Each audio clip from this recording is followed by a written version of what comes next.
Welcome back to The Explainer. Today, we're diving deep into a myth about two very, very different dragons. One was born from sorrow, the other, well, from a simple piece of rope. It's an incredible story that explores how grief can literally reshape the world and how a single clumsy mistake can turn into an absolute miracle. So, our story kicks off with this really cryptic conversation. One immortal says he just finished dealing with a transformed dragon, basically a soul that became a beast. But his friend chimes in talking about a rope dragon and hints that his own task was way, way harder. And that one line, that little comment, it sets the stage for two unbelievable parallel destinies. All right, first, let's unpack that transformed dragon. This is a story about a divine creature born from human sorrow, a tale so powerful that its grief literally changed the shape of the land. So get this first dragon wasn't always a dragon. It started as a human soul, totally twisted up by a quest for revenge. Its rage was so intense it threatened to flood everything, so the powerful god Erlang Shen ordered it to be contained. But another immortal, Piao Miao Jinren, saw something deeper, a karmic tie. So instead of just locking it up, he healed it, merging the creature with its own spiritual shadow to finally bring peace to its soul. So, the dragon is calm now, but its journey is far from over. It has to descend into the water to start its long path of cultivation, but it just can't forget its human life. Before it disappears beneath the waves, it looks back 3 times at its mother's little house, its heart just aching with a profound, human sorrow for the life it had to leave behind. And as the dragon takes its last, final glance, 2 massive tears fall from its eyes. The second they hit the ground, they crystallize, instantly forming a golden beach.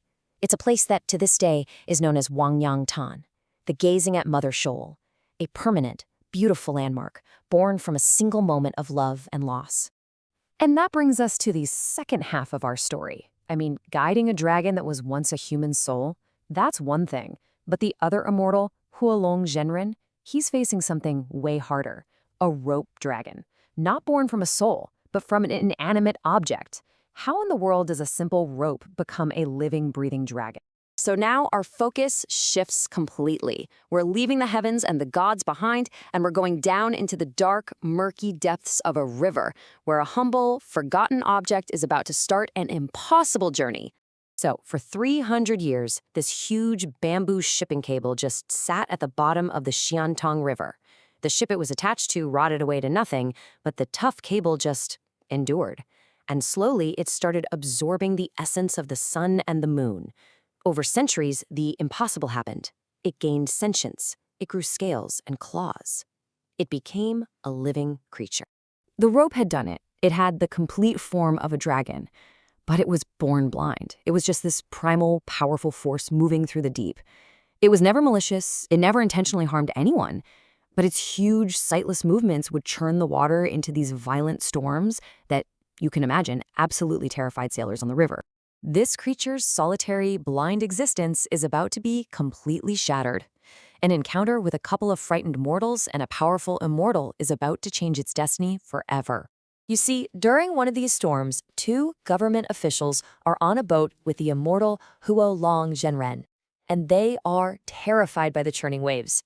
To them, this dragon is just a pure menace, and they demand that the immortal destroy it right now for the good of the people.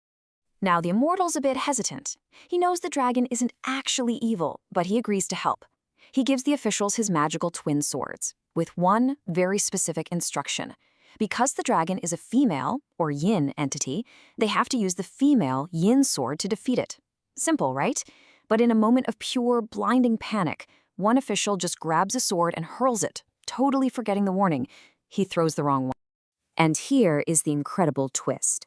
The male sword, which is a force of pure yang, strikes the female yin dragon. And in the logic of this world, when those 2 opposites meet, they don't destroy each other. They create. So the immortal explains the absolutely unbelievable outcome. The sword, the weapon that was meant to kill, instead perfectly pierced 2 holes right where the dragon's eyes should have been, instantly giving it sight. This single, accidental blow saved the creature 500 years of painful, lonely cultivation it would have needed to grow eyes on its own. So for the first time ever, the dragon can see the world. It understands what just happened, that this act of aggression was actually an incredible, life-changing gift. It looks at the boat, it bows its massive head in profound gratitude to the immortal and the officials, and then it just silently slips back into the water. But the journey isn't over. I mean, sight is a gift, but it comes with a brand new responsibility. The immortal decides that the dragon now has to prove it's worthy of its power, that it's going to continue to strive for true enlightenment. So he creates the ultimate test at the bottom of the river, the Blade Gate. It's this impossibly sharp trap with a gap between the blades that is no wider than a single thread.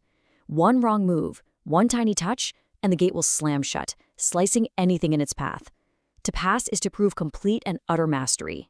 So, to face this insane challenge, the dragon uses its new powers and its centuries of cultivation. It shows off its absolute mastery over its physical form, shrinking its massive body down, smaller and smaller, until it is as thin as a single strand of hair, ready for this perilous attempt.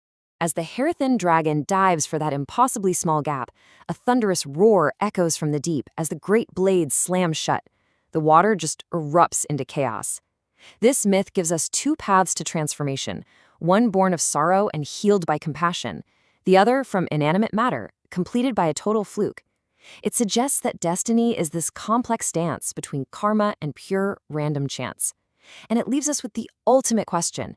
After centuries of struggle and a miracle of creation, what is the final price of becoming a god?